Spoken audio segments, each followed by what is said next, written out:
Uniform civil code या सामान्य नागरिक संहिता एक बार फिर से बहस का मुद्दा बना हुआ है कि संविधान सभा सीरीज के इस एपिसोड में हम आज बात करेंगे संविधान सभा में इस मुद्दे पे सदस्यों के बीच क्या बातें हुई थी। लेकिन आगे बढ़ने से पहले अगर अभी तक आपने हमारा चैनल सब्सक्राइब नहीं किया है तो प्लीज़ कर लीजिए, और अगर आपको कोई वीडियो पसंद आता हो तो उसे अपने दोस्तों के साथ शेयर करना न भूलें। कॉन्स्टिट्यूशन में यूनिफॉर्म सिविल कोड आता है आर्टिकल 44 में। आर्टिकल 44 आता है संविधान के पार्ट 4 में। पार्ट 4 है directive principles of state policy, Hindi में राज्य के नीति निर्देशक तत्व। इसमें दिए हुए सिद्धांत और अधिकारों को लागू करवाने के लिए हम अदालतों में नहीं जा सकते हैं, जैसे फंडामेंटल राइट्स के वायलेशन पे हम जा सकते हैं। मगर इसका मतलब यह नहीं है कि इनका कोई महत्व नहीं है। आर्टिकल 37 कहता है कि इनमें दिए हुए तत्व देश के शासन व्यवस्था में मूलभूत हैं और लॉ बनाने में इन तत्वों को लागू करना राज्य का कर्तव्य होगा। आर्टिकल 44 कहता है राज्य भारत के समस्त राज्य क्षेत्र में नागरिकों के लिए एक समान सिविल संहिता प्राप्त कराने का प्रयास करेगा।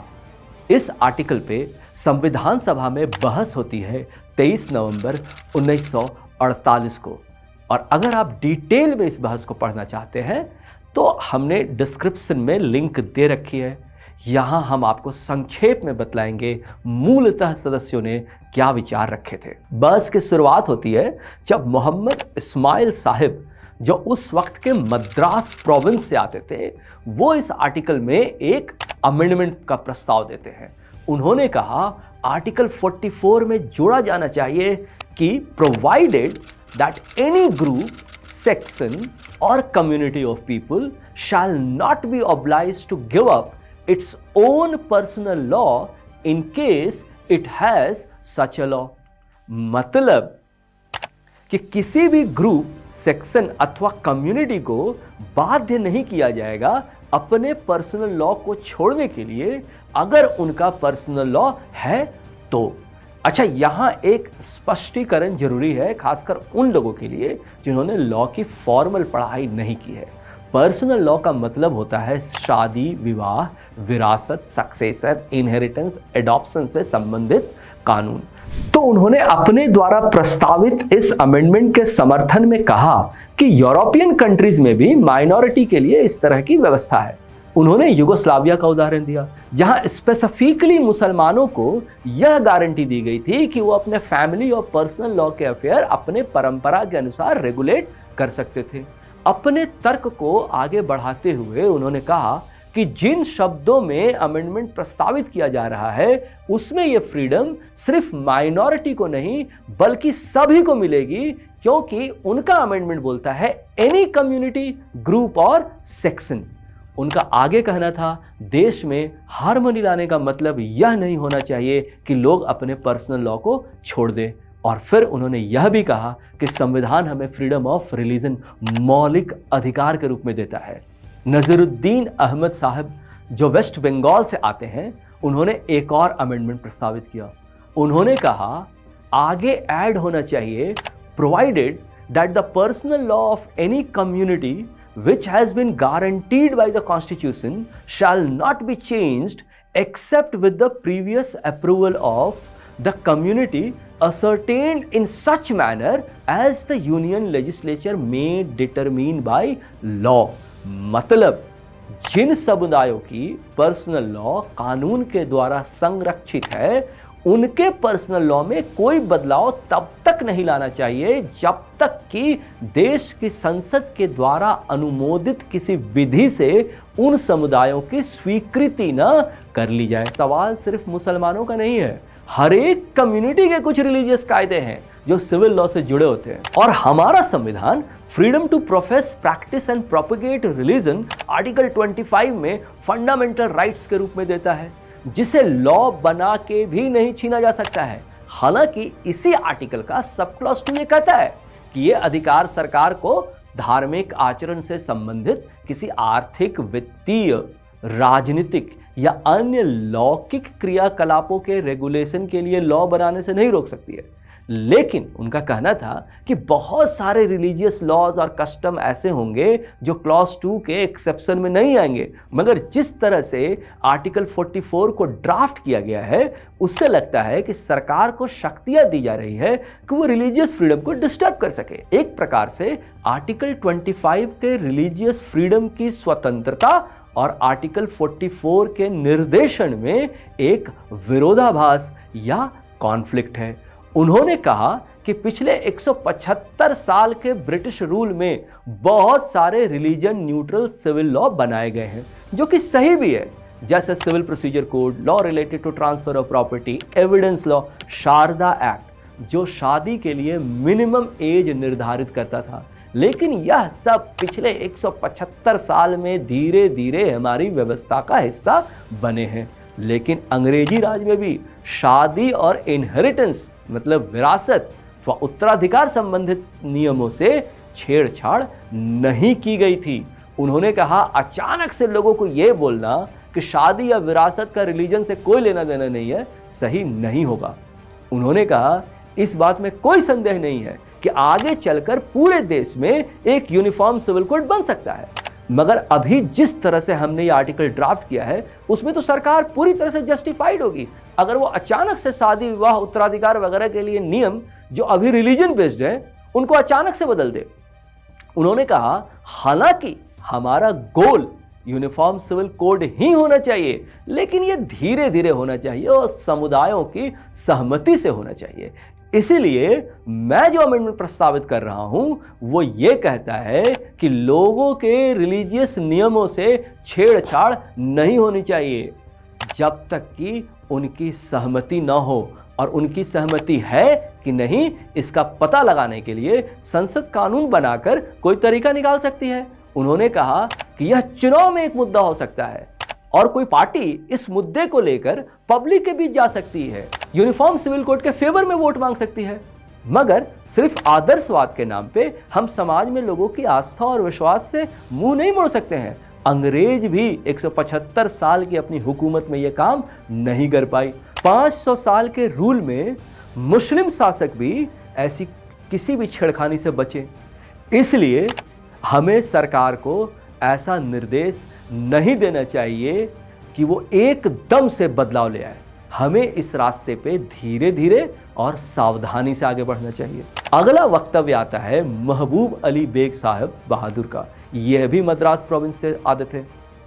उन्होंने भी एक अमेंडमेंट का प्रस्ताव दिया और कहा कि प्रोविजन में यह ऐड होना चाहिए कि provided that nothing in this article shall affect the personal law of citizens. उन्होंने कहा आर्टिकल 44 लिखता है सिविल कोड, जिसके अंदर पर्सनल लॉ नहीं आना चाहिए। सिविल कोड का मतलब हुआ law related to transfer of property, law of contract, evidence वगैरह, मगर ऐसा लगता है कि बहुत सारे सदस्य पर्सनल लॉ को सिविल लॉ का हिस्सा मानते हैं। तो यहां पे मैं स्पष्ट करना चाहूंगा कि बहुत सारे कम्युनिटी खासकर मुसलमानों में पर्सनल लॉ के मुद्दे जैसे शादी, विवाह, तलाक, विरासत पूरी तरह से रिलीजन पे बेस्ड है और पिछले 1350 सालों से मुस्लिम कुरान आधारित इन नियमों के हिसाब से अपनी जिंदगी चला रहे हैं। अब अचानक से उन्हें बोल देंगे कि अब ऐसा नहीं होगा तो वो नहीं मानेंगे। इस पे बीच में टोकते हुए कृष्णा स्वामी भारती, वो भी मद्रास प्रोविंस से ही आते हैं, बोलते हैं कि उन पे लादा नहीं जाएगा, उनकी सहमति से ही लाया जाएगा। इस पे उपराष्ट्रपति जो कि सभा की अध्यक्षता कर रहे हैं, उन्होंने कहा कि सभी सदस्यों को सब्र रखना चाहिए और सभी को अपनी पूरी बात बोलने का मौका देना चाहिए। महबूब अली बेग साहब ने आगे अपनी बात रखते हुए बोला कि सेक्युलर कंट्री का मतलब यह नहीं है कि सभी नागरिक एक ही नियम से अपना दैनिक जीवन जिए, एक ही भाषा बोले, एक ही कल्चर हो, बल्कि यह होना चाहिए कि अलग अलग समुदाय अपने अपने नियमों के हिसाब से चल सके। इसके बाद आते हैं पोक साहब बहादुर, ये भी मद्रास से ही सदस्य हैं। उन्होंने भी इसी लाइन पे एक अमेंडमेंट प्रस्तावित किया कि लोगों को अपने पर्सनल लॉ को छोड़ने के लिए बाध्य नहीं किया जा सके। उनके भी तर्क के मूल में यही था कि आर्टिकल 44 और फ्रीडम ऑफ रिलीजन में कॉन्फ्लिक्ट है। उनका यह भी कहना था कि इतने सालों की आज़ादी के लड़ाई के बाद ये फेयर नहीं है कि लोगों को बोला जाए कि अब वो अपने अंतःकरण के आधार पर नहीं रह सकते हैं। उन्होंने यह भी हाईलाइट किया कि सिर्फ मुस्लिम नहीं है, और भी समुदाय के बहुत सारे संस्थानों ने ऐसे विचार व्यक्त किए हैं कि रिलीजन आधारित पर्सनल लॉ को नहीं बदलना चाहिए। फिर बिहार से हुसैन इमाम साहब अपना बयान रखते हैं सभा में, जहां उन्होंने डिटेल में दिखाया कि देश में कितनी विविधता है। उन्होंने एक और बात कही कि शादी विवाह उत्तराधिकार संबंधित मुद्दे कॉन्करेंट लिस्ट में हैं। इसका मतलब हुआ कि केंद्र और राज्य दोनों इस विषय पर कानून बना सकते हैं। हमारे यहाँ 11-12 अलग विधानसभाएं होंगी, फिर हम कैसे सोच रहे हैं कि सब एक ही तरीके से कानून बनाएंगे। उन्होंने कहा कि हमने अपनी व्यवस्था में पिछड़े समाज से आने वालों को स्पेशल प्रोटेक्शन दिया है, प्रॉपर्टी लॉ में भी ये स्पेशल प्रोटेक्शन है। उन्होंने शेड्यूल एरिया का उदाहरण दिया और दिखाया कि कैसे आदिवासियों को झारखंड सांथाल परगना में स्पेशल प्रोटेक्शन दिया जाता है। यूनिफॉर्म सिविल कोड के फेवर में बहुत स्ट्रांगली आते हैं के.एम. मुंशी साहब। अपने बहस की शुरुआत करते हुए मुंशी साहब कहते हैं, बहुत सारे सदस्यों ने कहा फ्रीडम ऑफ रिलीजन और इस आर्टिकल में कॉन्फ्लिक्ट है, और दूसरा यह प्रावधान माइनॉरिटी के अगेंस्ट में है।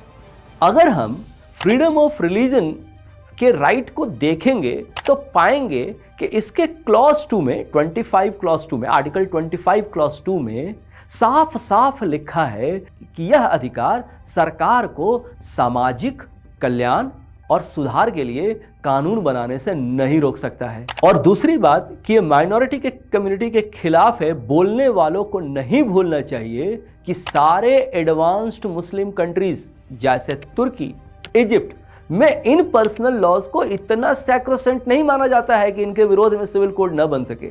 उन्होंने आगे याद दिलाया कि सेंट्रल लेजिस्लेचर ने जब शरीयत एक्ट पास किया था, यह शरीयत एक्ट 1937 में मुस्लिमों के पर्सनल लॉ को यूनिफॉर्म बनाने के लिए पास हुआ था। उस वक्त कुछ कम्युनिटी जैसे खोजा और कच्छ के मुसलमानों ने उसका विरोध किया था। ये कम्युनिटी कुछ हिंदू रिवाजों को फॉलो करती थी और वो शरीयत लॉ से गवर्न नहीं होना चाहती थी, मगर उस वक्त के मुस्लिम सदस्यों ने उनके विरोध के बावजूद एक्ट को पास कराया था। क्या वो उस वक्त माइनॉरिटी नहीं थे? उन्होंने आगे यूरोप के देशों का उदाहरण दिया जहां एक ही सिविल कोड है और वहां सब उसके अंतर्गत आते हैं, वहां तो उसे माइनॉरिटी के खिलाफ नहीं माना जाता है। सवाल ये है कि क्या आने वाले समय में हम लोग पर्सनल लॉ को इस तरह से यूनिफाई करेंगे या नहीं जिससे पूरे देश में एक सेकुलर पर्सनल लॉ हो। उन्होंने कहा हम लोगों का इरादा पर्सनल लॉ को रिलीजियस इन्फ्लुएंस से बाहर करने का है। उन्होंने ड्राफ्ट हिंदू बिल का उदाहरण दिया जिसमें अनेकों ऐसे प्रावधान हैं जो शास्त्रों और मनुस्मृति से अलग हैं। उन्होंने फिर इन पर्सनल लॉ में महिलाओं की स्थिति पे सदस्यों का ध्यान अवगत कराया। उन्होंने कहा कि रिलीजन का दायरा स्ट्रिक्टली रिलीजियस मैटर तक लिमिटेड होना चाहिए ताकि आने वाले समय में हम एक मजबूत यूनिफाइड देश के रूप में आगे बढ़ें। फिर आते हैं अलादी कृष्णा स्वामी अय्यर। उन्होंने भी यूनिफॉर्म सिविल कोड को सपोर्ट किया। उनके वक्तव्य के मूल में था कि सक्सेशन और इनहेरिटेंस संबंधित बहुत सारे नियम हमारे यहाँ ऑलरेडी रोमन और यूरोपियन लॉ से इन्फ्लुएंस्ड है। पास्ट को जकड़ के रखने का कोई तुक नहीं है। हम लोगों का इरादा पूरे भारत में जनतांत्रिक एकता लाने का है। अलग अलग कंपीटिंग समुदाय इसके रास्ते में बहुत बड़े रुकावट हैं। फिर उन्होंने कहा कि मुस्लिम लॉ में क्रिमिनल लॉ, कॉन्ट्रैक्ट्स वगैरह के लिए भी अपने कोड है, लेकिन ब्रिटिश रूल में सभी को uniform criminal legal justice system के अंडर में लाया गया। क्या उन्होंने इस बात के खिलाफ आंदोलन किया था? आगे उन्होंने कहा कि अंग्रेजी राज का एक बहुत बड़ा कंट्रीब्यूशन देश में लॉ के मामले में यूनिफॉर्मिटी लाने का है।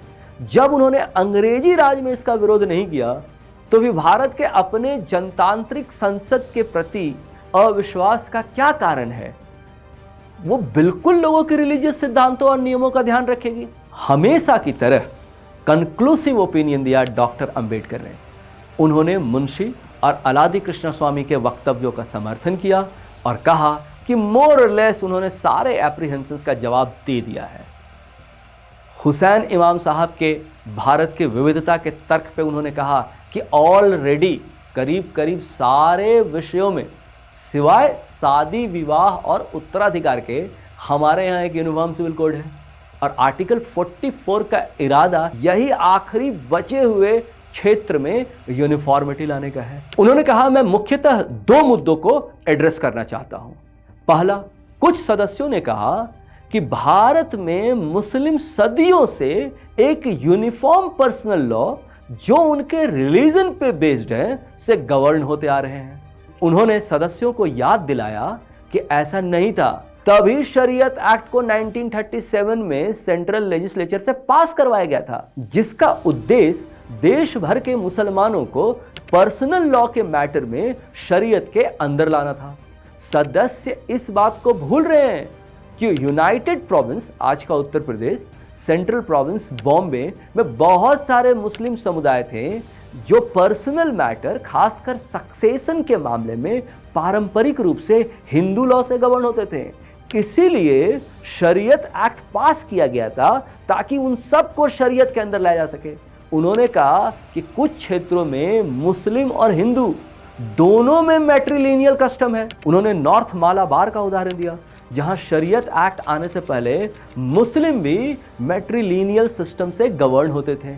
इसलिए ये बोलने का कोई तुक नहीं है कि मुसलमान हमेशा से शरीयत से गवर्न होते थे।